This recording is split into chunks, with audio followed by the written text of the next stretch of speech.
Supreme Court ng sentensyang kamatayan o death row si Ramon Pascual.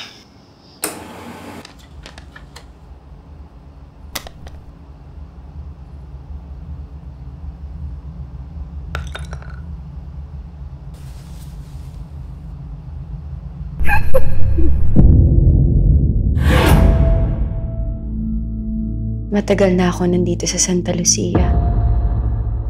Maraming mga kwentong kumakalat tungkol dito. Sa dami ng kwentong narinig ko, hindi ko na alam kung alin doon ang gawa-gawa.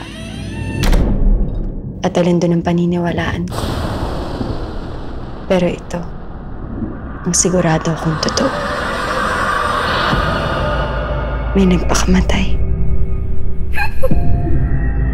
Ang pangalan, Erica. Classes were suspended for the day. Today we pray.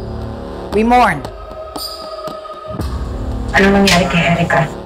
May namatay dito ng gabi mo.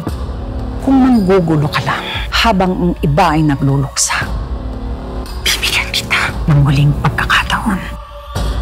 Magdasal ka, Patricia, para matahimik ang konsensya mo.